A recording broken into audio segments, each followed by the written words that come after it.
Good afternoon, everyone, and welcome to the NGV for this In Conversation with David Holmgren. My name is Ewan McEoin. I'm the Senior Curator here of Contemporary Design and Architecture, and it's my great pleasure to welcome you. Before we begin, I would like to acknowledge that we are gathered today on the traditional lands of the Wurundjeri Woiwurrung people of the Eastern Kulin Nation as the traditional owners of the land on which we're gathered. I pay my respects to elders, past and present, and acknowledge that all design in Australia takes place on Indigenous land. So this conversation is part of Melbourne Design Week 2026, the festival's 10th edition and the largest design event in Australia. This year's program builds on an ongoing call to action: design the world you want, or don't design the world you don't want. In 2026, that call is sharpened by a focus on legacy.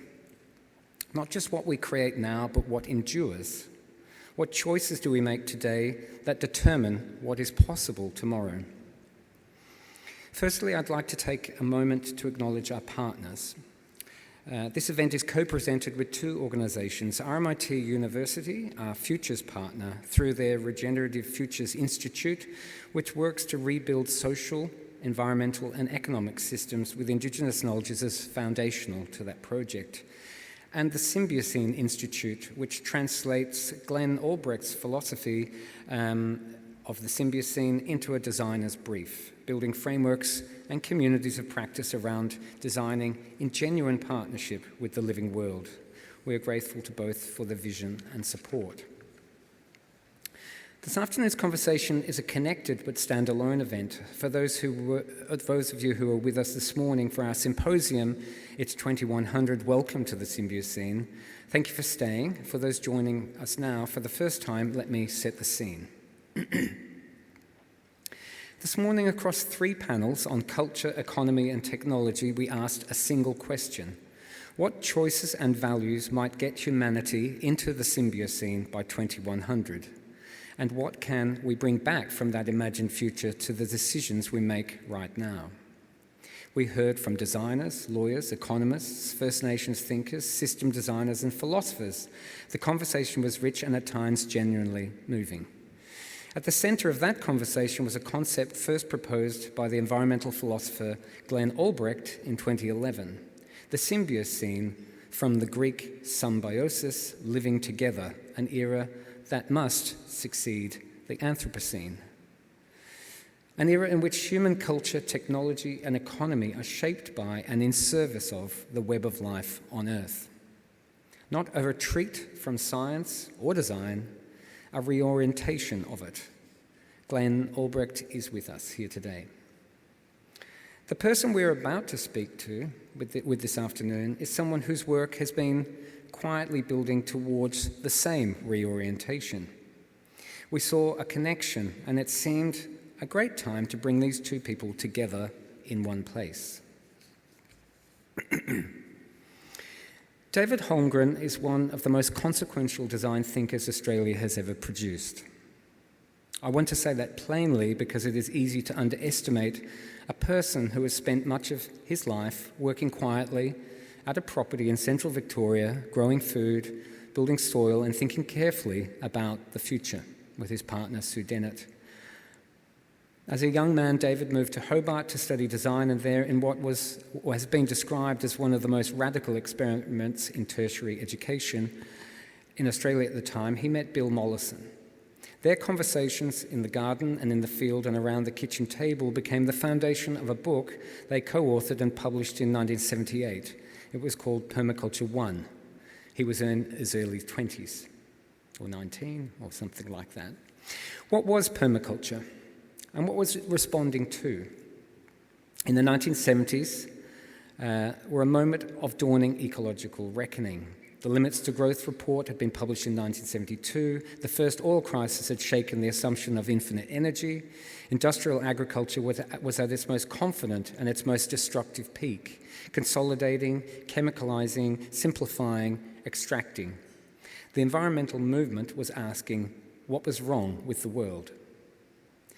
Permaculture asked a different question: what would it look like if it were right, the world that is. David described it as a design system for resilient living and land use based on universal ethics and ecological design principles, a framework for moving from being dependent consumers to becoming responsible producers, modelled not on the logic of industry but on the logic of living systems, on the way forests work, on cycles and edges and diversity and interdependence, grounded in 3 ethics, simple enough for a child to understand and radical enough to redesign a civilization. Earth care, people care, fair share. Permaculture has since spread to nearly every country on Earth. It has taken root most vigorously in places where the formal systems of industrial agriculture have failed or never arrived. In sub-Saharan Africa, in South and Southeast Asia, in Latin America, in communities trying to build food security and ecological resilience from the ground up. I would argue, without much hesitation, and it's my job to think about things like this, that permaculture is the most important design export Australia has ever produced. Not a fashion, not a brand, not a moment. A living, evolving framework for how humans, beings, can design with, rather than against, the natural systems on which all life depends.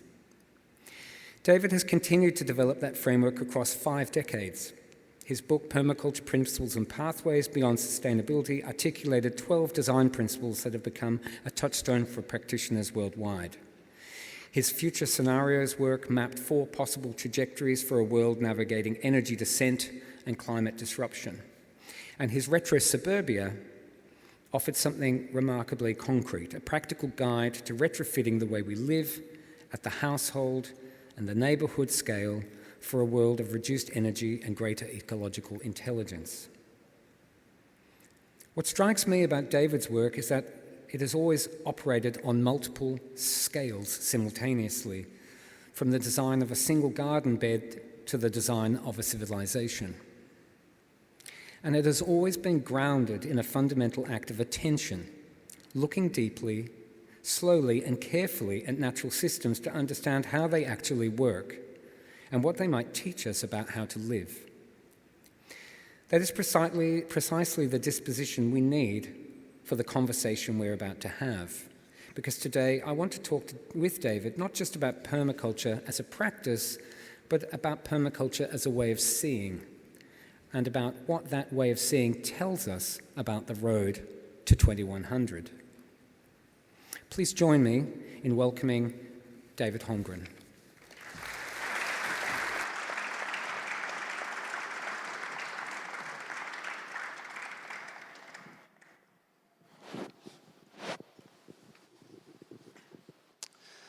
Thanks, Ewan. That was quite... That's a short introduction. Sorry about that.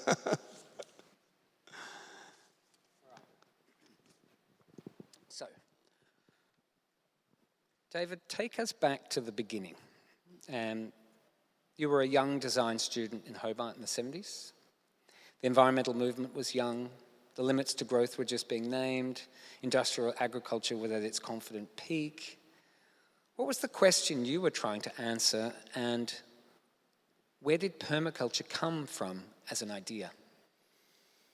Well, as you referred, I was a student in a course called Environmental Design at the then College of Advanced Education, studying as an undergraduate student in a generalist degree, 3-year degree, that then led on to a second 3-year degree in either urban planning, landscape architecture, or architecture. I was towards the end of my first year. It was so radical, young people just can't imagine. There was no curriculum, there was no fixed timetable. I was involved in selecting staff as an undergraduate student. It was that's how radical. RMIT runs at the moment. And I was at a seminar in environmental design where there was this person who was other people knew. I didn't know who he was.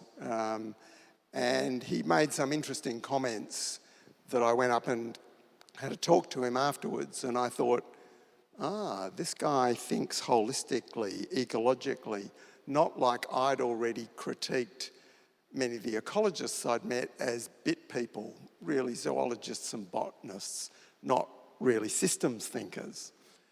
And this guy had big meaty hands, cigarette stained, and more of a bushman.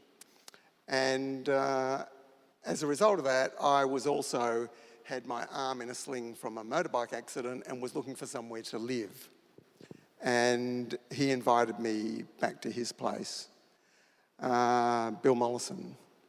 And he was a senior tutor in the psychology faculty at the other tertiary institution at the University of Tasmania. And him knowing the radical freedom of the environmental design course asked me what I was really aiming to get into in my second year. And I said, well, I think I've decided that landscape architecture with dealing with biology is more my focus, and I'm interested in how the principles of ecological systems apply in design and applying that to agriculture, and that I could see how two of these were connected in different ways, in different examples. Like organic agriculture was ecological thinking and agriculture, but there didn't seem to be the design element in organic agriculture. And similarly, I couldn't see where all three came together. And he thought for a bit and said, well, how about this for an idea? If most places on the planet, nature creates some sort of forest as an optimal ecosystem for powering nature, why doesn't our agriculture, if not look like a forest, then at least function like a forest? And I said, yeah, that's perfect. That actually pulls those three together. And I date that conversation in November 74 as the seed of what became the permaculture idea. How old were you? 19. Permaculture 1 was published in 1978 when I was 23. It's just very interesting, just for a moment there, because how at 19, I'm just interested in your reflection on how had you already reached a point where you had enough critical thinking to be able to even ask that question? Well, I grew up in a family of radical political activists and independent thinkers who taught me not to sort of take for granted what I received from authority and to think for myself. So that was already embedded in that thinking. I was smart enough to not follow the path of being an elite student and go straight to university, where I was thinking in my home state of Western Australia of studying architecture, actually. And I spent a year travelling around Australia, including going to Nimbin in the aftermath of the Aquarius Festival of 1973, and becoming connected to so many ideas in what was called the counterculture at the time.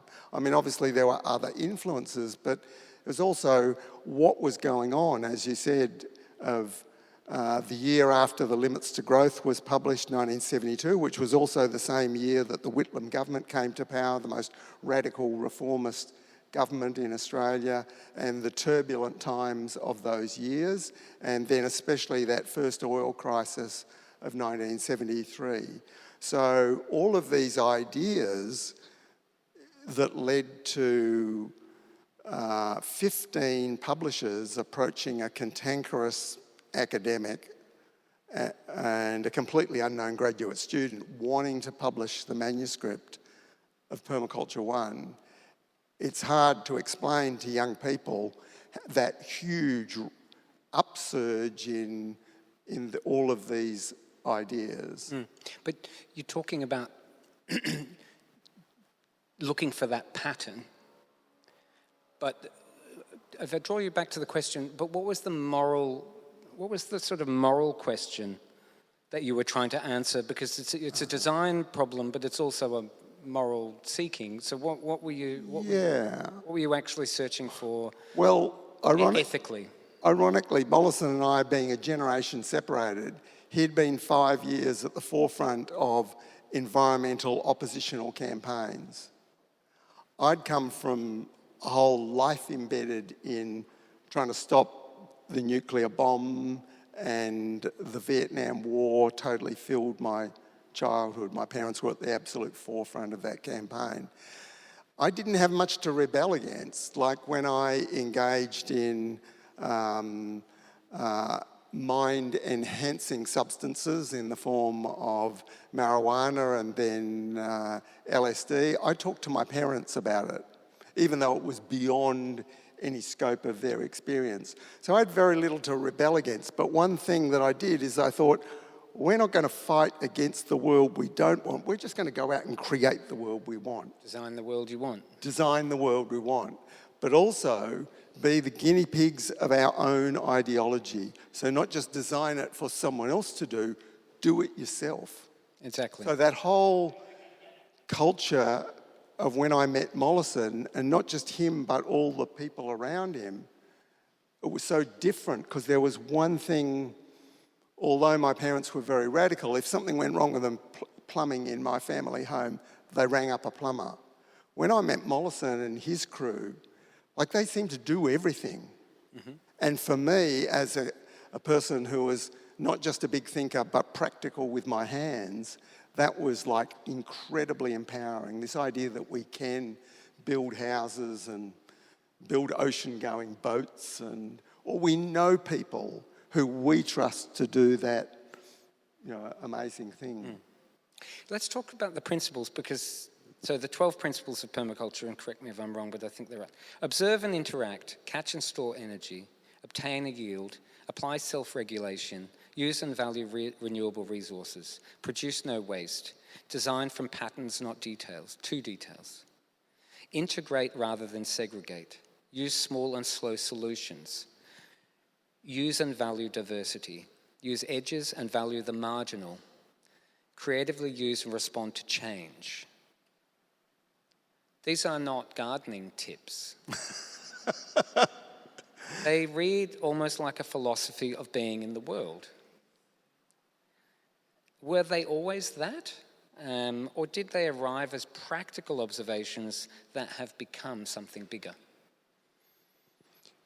The principles were not explicit in Permaculture 1.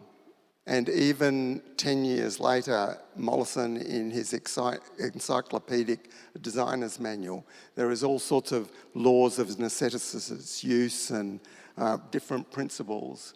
It's only in the Mollison lineage of teaching, which went for a decade through the permaculture design course, that by 1990, in the introduction to permaculture, you get a distillation of 12 design principles, which itself owns a lot of lineage to various different thinkers, including people in America and other places. I took that framework respectfully as a foundation for what had been achieved in the permaculture movement through this 10 years of design teaching, all of it outside institutions. And then through my own lineage in the 90s, tweaked that framework, which then really generalised that into what was implicit in Permaculture 1 and Mollison made explicit in Permaculture 2 in 1979, permanent agriculture leading to permanent culture. So that's what I'm getting at, really. Yeah. It's whether it was these principles or the principles in the very beginning, because I suppose what you were doing was observing natural systems. You were looking at patterns and interactions and relationships, and being guided by that, which fundamentally you were answering a technical problem at the beginning, I suppose, was about agriculture. Now, looking back, do you can you see that actually you were developing a much broader philosophy? Oh, exactly. And the big roots of that were the working relationship with nature is the source for where we understand how nature works. And the other big source is to look at indigenous and traditional cultures of place that our forebears lived in some sort of balance or more continuity with their environment than the pulse of industrial modernity over the previous 250 years. So the idea that agriculture was the core of the problem is still strong and central. That there's a good reason for starting with how we produce food. But that popularisation of permaculture in the late 70s and early 80s had good and bad aspects about it, in that it was a non-threatening, cool thing. Some people have said it was revolution disguised as gardening.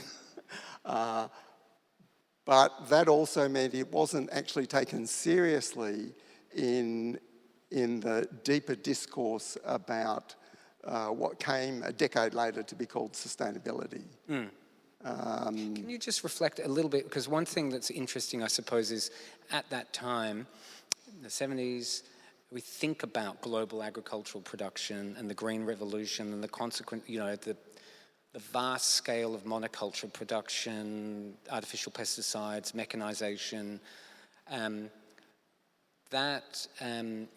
I suppose it's quite interesting to think that we still have that same fundamental system of food production globally now, it may be even at a greater scale and a greater intensity. But at that time, there was, so that was representative, I suppose, of a political status, an economic model. It was just a way in to that. Is that a pushing back against that? It could have been many other aspects of the way the world was working at that time. Well, certainly the idea of polyculture should be one of the founding characteristics of agriculture rather than monoculture, and that industrialisation of agriculture had moved mixed farms progressively towards monoculture. And that was one of the founding ideas that we're looking at, which of course underpins the more general principle of use and value diversity in all its senses. So a lot of those articulation of principles are generalising something out of something deep in nature, which in nature polyculture is normal. Of course. And it was actually for our ancestors and our forebears that you didn't put all your eggs in one basket. That what humans want from the environment is actually a diversity of things, whereas market centralised systems tended to force farmers towards being specialists in producing one thing. Of course. So let's talk about reach and scale, because permaculture is now practiced in virtually every country on Earth. It's arguably had its greatest impact not in wealthy Western countries, but in places facing the sharpest edge of resource constraints, so food insecure communities. I introduced you recently to someone living in a refugee camp in Africa, yes. who young guy I met, Mohammed, at an event in New York. He'd won a Young Climate Prize because he was growing food. He was born in a refugee camp in Tangier and still lives there. But I suppose I'm interested, what does it tell us about this framework you developed in the 70s? Why do you think it is found such fertile ground in places that are much more marginal economically or socially? Well, I'd use a practical example. There's this cool idea in permaculture of a living fence. Our Anglo-Celtic forebears did it with laying a hedgerow to provide a physical barrier against animals. We use the whole of Australian agriculture since the development of wire fences, replaced wooden post and rail fences with wire for...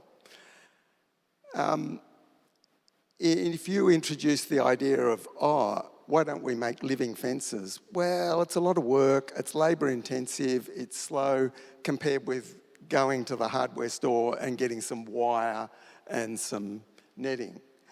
Whereas in some African communities where animals run freely and there's nothing that can protect garden or food crops from ranging animals, the introduction of a plant species that will grow as a spiny barrier is like a breakthrough technology that people can see the value in that. Whereas trying to explain that to affluent Australians, it's just easier to keep using the abundance and convenience of what already exists. Sure, but it's also something about understanding what is a resource. Yes. And maybe in some places people are more hardwired to understanding that everything is a resource. And there is no waste. In a natural system, there is no such thing as waste. Do you think that's because the way that permaculture principles work, it's asking people to consider how these things all nest within each other? Yeah, well, often in places of great poverty, there used to be a lot of services done as free services of nature that people didn't have to worry about. But once you get massive land degradation, overpopulation and conflict, some of those traditional ways no longer work. And ideas like catching water in swales of wastewater that previously just were discarded or weren't needed, or when people could get fresh water out of a stream, well, and they can't now, then the idea of a simple corrugated iron roof and a tank collecting water that you can drink is again an example of an Australian vernacular technology which has been transformative in many places. But what we find is that so often, if you want to understand the sophisticated design solutions, go to the places in the world where the problem is most severe. And it's been most severe for a long time. And people will often have come up with a lot of design solutions that can then be taken to places where that problem has only emerged recently. So these are two very different design situations, whereas most of my work has been, how do we persuade what I used to say with a billion middle-class consumers on the planet, now about 2 billion, to move away from the world they're in into something that they might not see as very attractive. How to sell the world of living in harmony with nature through something that might be positively portrayed, that permaculture was, to those people, portraying, hey, there's a better way to live. But that is difficult because there's no mass movement in history that has been based on shouting for less. And the hard reality of things are, no matter how much we better design things, is that in the affluent world, we need to be consuming a massive lot less of everything. So you've recently been speaking about, so this, what you're even saying now, and we've been talking about it today, the predicament of our times. The morning we named it, and other people do, the polycrisis, the simultaneous convergence of climate disruption, ecological collapse, economic instability, and the acceleration of systems that seem to be running faster than any human or ecological capacity to respond. So you've been thinking about collapse and transition for longer than most people in this room have been alive, or some. Certainly, I was very small when you started. What does the world look like to you right now from where you stand? Yeah, well, I suppose Mollison and myself in later years might have been accused of the boy who cried wolf, who were predicting all sorts of collapses or consequences of the way industrial modernity was developing. And you could argue that, it still seems to be sort of careering along, more or less, even if the bads and disservices are gradually building up to sort of counter the goods and services from that world. But I suppose my work as a futurist really came to the fore in the debates about peak oil and climate change in the early 2000s. And I found that the thinking about the future was really bifurcated between some version of what I called techno-explosion, the default future that everything, all normal discourse is based on. And it was what I was raised with as a kid in the 50s and 60s, not so much by my parents, but by the boys' magazines that said I would have, my own personal rocket pack and holidays to Mars. So that's some version of that world. And then there was a dark sort of like end of the world collapse with very little discussion about the diverse ways in which a world of less might and could come about. And I remember talking to people about this in the 90s, and they said, "You mean Mad Max?" And I thought, a 1970s road movie as an intellectual reference point for thinking about a world of less. Surely we can do better than that. So I think a world of less is clearly coming, and in many ways it already has. But just what I'm trying to get at, I suppose, is if you're just sitting here right now, when you look out at the world, and do you think we're in a polycrisis? Well, it just keeps multiplying in all sorts of extreme ways, and I think I think all of those things are part of the issue, though I disagree with different aspects of that. And, I've moved quite a circle in my views of the climate crisis. In the 90s, I was saying, look, I think peak oil is going to hit us more quickly and severely than climate, and I was having these debates with colleagues in the early 2000s, and these things went back and forth. So different things, shape the way in which those things unfold, but I think they all indicate larger, deeper structural problems, and it's always the superficial thing, the immediate thing that is most aware, and people's attention shifts constantly.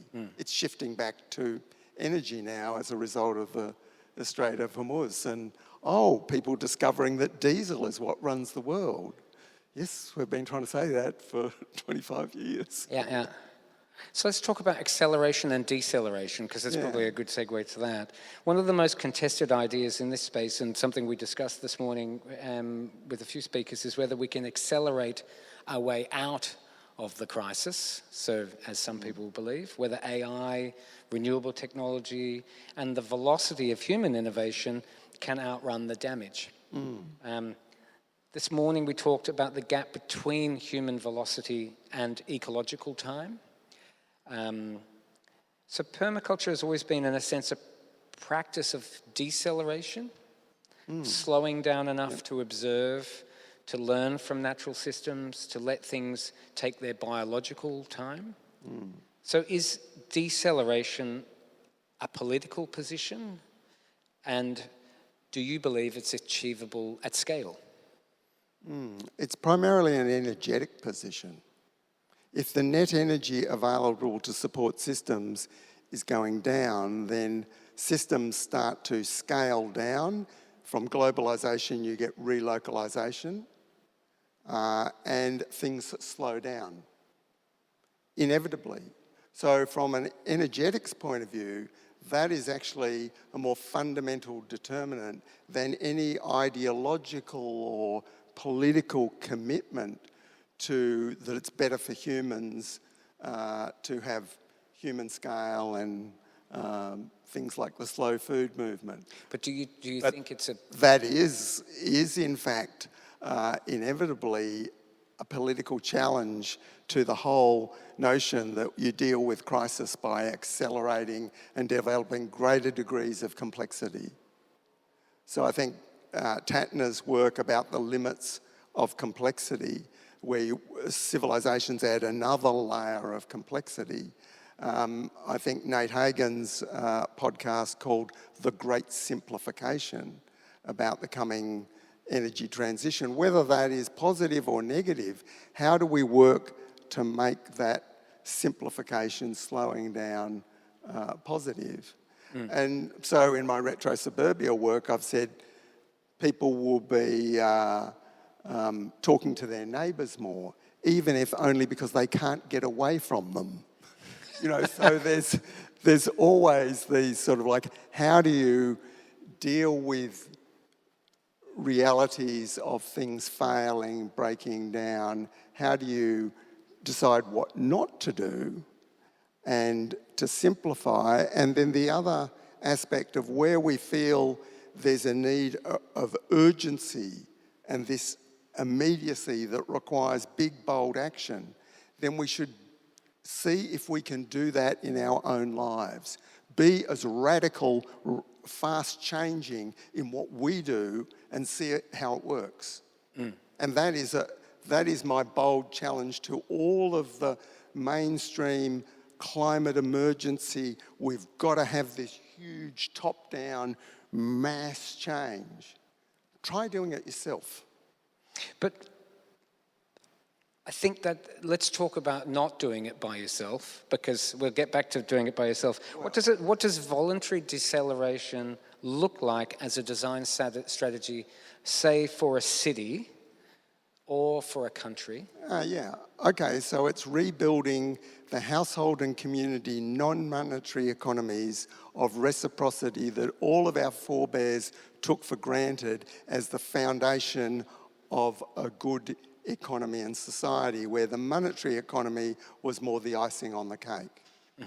That is economic treason, and that's why retro suburbia work is completely subversive to the economic paradigm, because what we need to do, what we've done in my lifetime, I believe, and I can't get any exact stats on this, but I believe that half the growth in GDP in my lifetime is completely fake. And what I mean by that is not in terms of increasing bads and disservices in legal litigation and car accidents. That's another critique of GDP. That activity has been moved out of the household and community non-monetary economies into the monetary economy and called growth. Whereas all that happened is something that was already being done became monetarised. Now, if it is better for society, better for the environment and better for the individuals to take some of that activity and move it back into the household and community non-monetary economy, then we can do that and we can call it growth, so therefore I am pro-growth. It's just a different type of growth. Yeah, it's pulling it out of the monetary economy because we know historically that the household and community non-monetary economies are more efficient ways to do all of the basic needs of life, both the material needs and the psychosocial needs of care and attention, raising children, growing small amounts of perishable food, processing food. But at the moment, our households are incredibly weak, fragmented and tiny. Too few people living together. So this is my main critique of mainstream sustainability, and also left social justice thinking that talks about the individual and the community and forgets that we all live in a household of some sort. And for all of our ancestors, households are where all the basic things were done.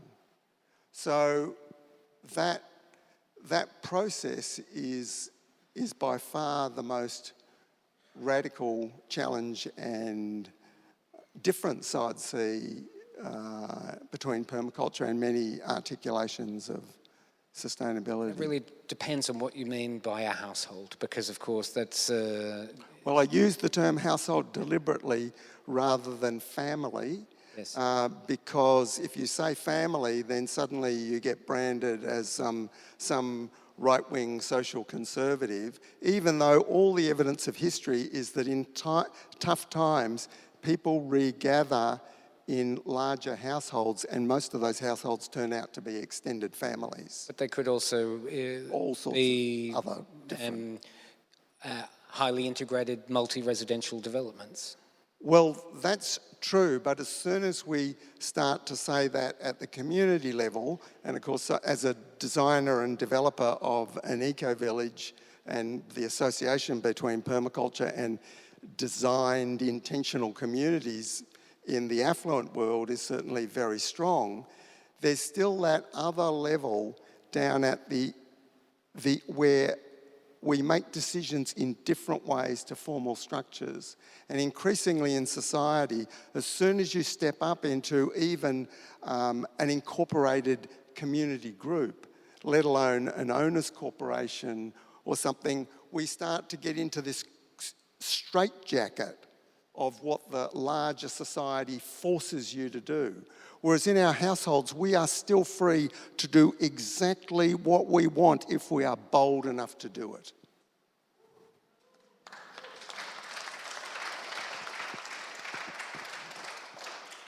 And you are. The work on retro-suburbia was fundamentally about retrofitting, hence the name. Working with what already exists rather than starting from scratch. The idea feels enormously important, not only at a local scale, but at a global scale. And I suppose we just reflect on the fact that we were talking about being in 2100 earlier today, and it's worth reminding ourselves that most of the buildings that we will live with in 2100 are already here. Yep, unless some catastrophe exactly burns them all so down or this whatever. idea of... So I'm just... And I suppose I'm pushing you a little bit out to the bigger scale because I'm interested here. We're not going to rebuild the world's cities, infrastructure and food systems from the ground up. We have to work with what we have. So what does the logic of retrofitting, as you understand it and have articulated it, translate? How does that translate in your mind beyond the suburban block? And what do you think it would look like to retrofit a country or an economy? Yeah, well, the positive thing is that once the economy, through whatever forces at work, actually starts to seize up and contract, then we find that most of the economy is discretionary, it's unnecessary. And so that means there's a huge number of businesses, whether they're cafes or dog shampoo services or a million different things that don't longer have any economic basis. That means we've got so many buildings that we don't know what to do with. We've got more built space than our ancestors could have ever imagined. So the creative reuse of what already exists is these huge opportunities for design, for creative readaptation. When global trade, as I believe it's in the process of doing, falls to, who knows, if you only take 30% out of global trade, the number of shipping containers that will be stranded at Melbourne ports. Well, we have a whole container sort of redesign and reuse culture that already exists. So these opportunities for designers and creative reusers, I think, are everywhere, but they don't so much suit large-scale corporate logistics of reliable patterns. Every situation is different. So in the building industry of the future, I think, will be dominated by retrofitting. And the re-ruralisation of our cities to again bring food production as a central part of the economy, I think, is inevitable. And in the longer term, certainly migration out of our mass cities to re-inhabiting rural landscapes, of how we actually appropriately bring people into those rural landscapes, as we in fact need more people in agriculture, more people involved in a working relationship with nature. So all of those things involve retrofitting and adapting. Obviously, in some cases, there's a lot of opportunities for creative reuse of things that are currently being wasted. And I incorporated a lot of those in my own story of the future, called A History from the Future, set in central Victoria in 2086. I wrote it in 2016. It's already out of date, of course. Well, it's easy to become out of date. It's only yesterday. I'm going to move into convergence and talk about a little bit more about what we were thinking about this morning. So Glenn Albrecht coined the concept of the Symbiocene in 2011, an era in which humanity symbiotically reintegrates with the web of life. But permaculture was making that argument in design terms from the 1970s. The ethic of care, people care, fair share. Earth care, people care, fair share. The principle of working with nature rather than against it. The insistence that human systems should function like ecosystems. How do you understand the relationship between permaculture's thinking and the concept of the Symbiocene? Because they seem to me to be describing the same deep orientation from different directions. Yes, well, I can see how, in my understanding of Glenn Albrecht's work, starting from the philosophical but informed by many different understandings of the world, whereas there was also aspects of that in the articulation of permaculture, but primarily grounding it in the practical, hands-on, do-it-yourself response and rebuilding that practical working relationship with nature. And part of that was also, for me personally, as someone who's a big conceptual thinker, keeping my feet on the ground and my hands in the soil, that not to get too disconnected in the abstract, but the permaculture design principles as articulated in Principles and Pathways Beyond Sustainability, which was published in 2003, is my own articulation of what Glenn's called the Symbiocene. So you could look at principle like integrate rather than segregate, use and value diversity, small and slow solutions. There's some of the design principles that look at and you go, oh, is that all of those symbiotic visions? So, for example, the principle of obtain a yield is really like the essence of truth in that competition does exist in nature, even though symbiosis is the prevailing pattern, but competition is real, and that the kernel of truth in what people might call capitalism is in the principle obtain a yield. You need to get something now that actually helps feed and keeps the system going. It sustains you. Yeah, like right now. Sustainment. You can't work on an empty stomach. So that I had a debate with permaculture colleagues about that idea. And I said, isn't this self-evident that you need to obtain a yield?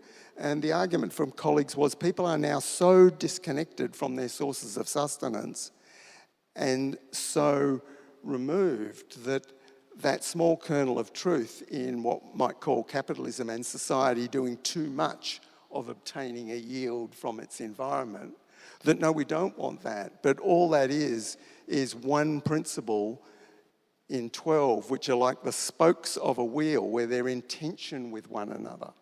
They're all different doors into whole systems thinking, and to some extent they balance each other. And catch and store energy and obtain a yield are the power principles by which, you know, nature gets the energy to actually make things grow and work. That's still needed, but it's balanced by all of these other principles of small and slow solutions, integrate rather than segregate, use and value diversity, use renewable resources and services, and most powerfully by the principle that focuses on negative feedback, accept responsibility and take responsibility and accept feedback. Because that's like the power principles are like the mechanical analogy of putting your foot on the accelerator to pump more fuel into the engine. Do more of that, that's good, that's positive feedback. But we've now got a system which is out of control based on positive feedback. And you need a brake in a vehicle to put your foot on the brake to stop running off the road. So all of those principles are really in dynamic tension. So for you, what would be an example of a brake at a human scale? Our wood stove with a flue pipe going out the roof and us collecting water off that same roof. I mean at a planetary scale, not at a a household scale. I mean a brake as in you're talking about something that's going to... Bringing consumption and production back together so the consequences, the negative consequences of any action immediately feed back into the system. So no externalities? Well... Or factoring them in? Yeah, actually getting the feedback directly. Yeah. So I've always said the most sustainable tree to cut down is the one right next to you. Because if there's adverse consequences from it, you're more likely to suffer it. So it's the opposite of the tall smokestack syndrome, where you send the problems away further and further. And that's what the globalised economy does. So you relocalise it. So it doesn't mean you don't have problems. It doesn't mean there aren't any problems, but you have the feedback loop. So and also fundamentally what you're talking about is transparency. Yeah, and it becomes transparent because we can sense it, and it can't be gamed by numbers and statistics and lies and whatever, because we can do the window test. We can say, is that real? So I wanted to, we're running out of time, but I wanted to, and fascinating, I wanted I suppose you've been thinking about this stuff for a long time. You've lived it for 50 years, but and sometimes other people catch up with a good idea eventually. So, or catch on. I'm curious about what excites you most about what is happening now. One thing that was an example of something where there's an element of acknowledgement that the work of Brian von Hertzen in the Climate Foundation with seaweed farming, who's one of the big wheels in that idea, and he was working, and someone said, what you're talking about with creating these seaweed forests is sort of like permaculture. And he coined the term marine permaculture. And, that's an example of a great hope technology in the world and the ability to perhaps reverse the catastrophic loss of temperate kelp forests and create new forests that actually then support all of this diverse life, which then creates economies from that. And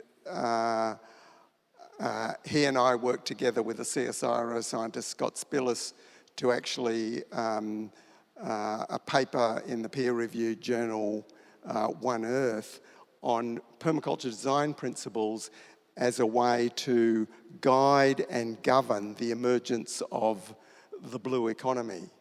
Now, I remain sceptical about some of these big ideas, whether those can do anything to control the machine of extraction that continues. But I think I certainly see a lot of ways in which different articulations and but also, I suppose you're here witnessing the acceleration now of biomateriality, of biophilic design, of there's a real sense of momentum which we're seeing drawing on philosophies such as permaculture, but just that it really does feel like it's gathering momentum with new generations of design thinkers. Yeah, and I think these ideas keep coming up from all different sources, and that's part of the process by which society manages to work out how to do something quite different from what it's been doing. It takes a lot of iterations and a lot of goes at it from various different directions. So we're nearly out of time, but I wanted to go back to something that we touched on very early on, which was about living it. Because I suppose that's, in my reading of you and Sue Dennett, your partner, and the life that you've made for yourselves and the 50 years you've thought about permaculture and lived it, it is very unique to develop a philosophy and a system, but to try and then embody that yourselves as your own lived experiment. And when we're thinking about designing the world you want, you've done that. And I'm just curious about how you reflect on that journey and what you've learnt about testing your own ideas through that embodiment of living it yourself, and how important do you think that is for other people, other design thinkers, other 19-year-olds who might be in the room today who maybe have an open mind like you did?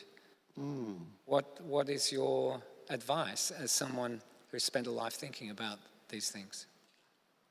Well, I think it's firstly from a position of having radical ideas about how society should be different, that what I said about being the guinea pigs of our own ideology by trying it out ourselves is a moral imperative. And that comes from deep thinking about the lineage of my own parents' radical activism as members of the Australian Communist Party and their journey and what happened in the early 20th century with radical ideas about how to create utopia. I am very sceptical about projection of ideology out into the world, even the most well-intentioned. And I see a lot of elements of environmentalism which has that danger. And I actually saw that danger in permaculture as it took off into the popular space in the late 70s, of permaculture turning into some sort of eco-fascism. So that's the first thing. But, you know, when we built a passive solar mud brick house with minimal use of electricity in the 1980s, and I had expectations that electricity would just massively increase in price, well, that didn't happen. You know, there's a whole lot of things that lived a life of physical work, producing food, didn't need to do that. Food was really cheap. And if I didn't like the stuff with the toxins in it, then there was the emerging organic market that you could buy all your food if you prioritised food enough over other things, even without much of an income. But did those failures of applying ideas that you thought would be necessary, but it was also just, no, this is a better way to live, that worked. Now, I need to acknowledge that I've lived a fortunate life, and I know a lot of people of my generation who did the back to the land thing in the 1970s and tried a whole lot of these ideas, that their relationships fell apart. They saw their friends who'd retrofitted, who'd done up a few terrace houses in Carlton become millionaires while they were battling the kangaroos and the droughts. And what society did, laughed at their efforts. And that a whole lot of people effectively failed in applying those things or made efforts and it didn't work out for them.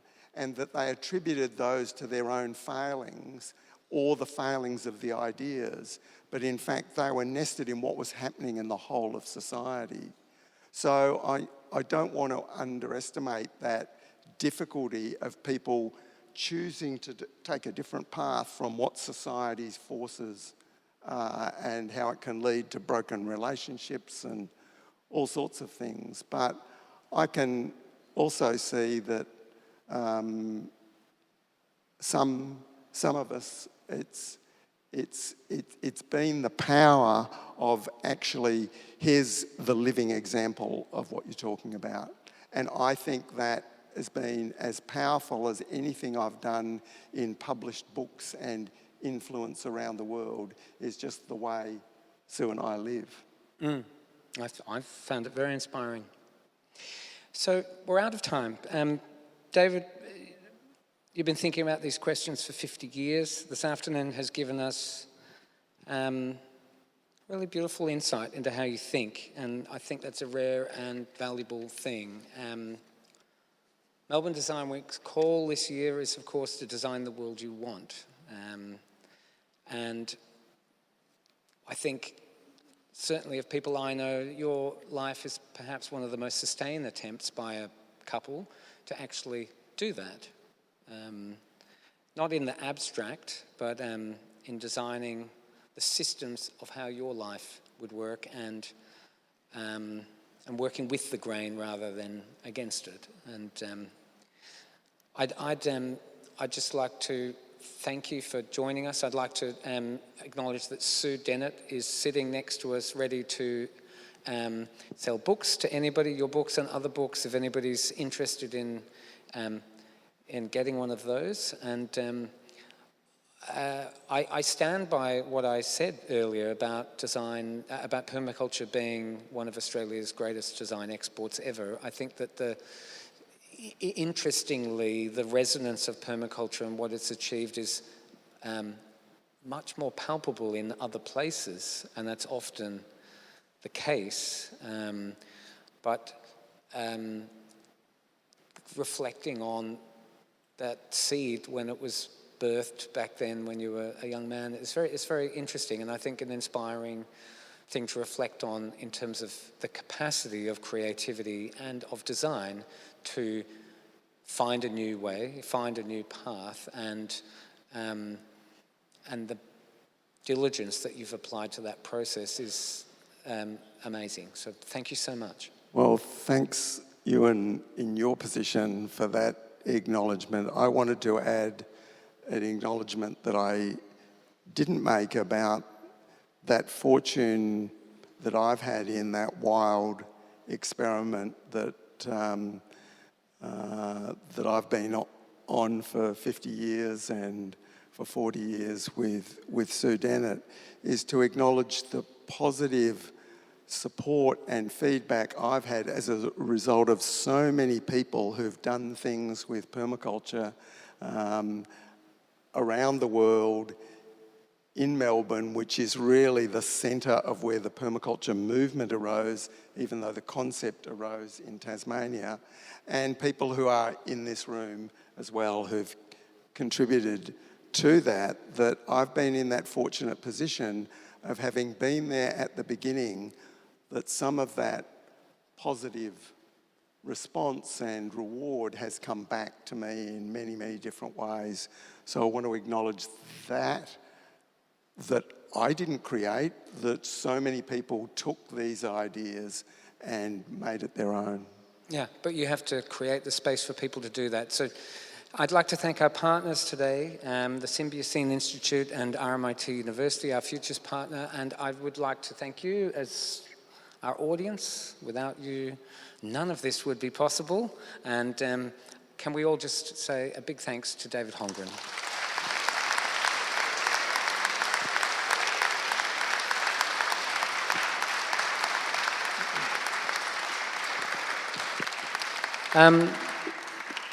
Melbourne Design Week is actually, we redesigned the week, it's 11 days, so I'm not sure how that works, but it runs till Sunday, and there's lots of programs still on, more talks, exhibitions across the city. It's a massive program. Please go online and have a look, and if anybody wants to hang back and have a quick chat to David and Sue, please do so. Thank you.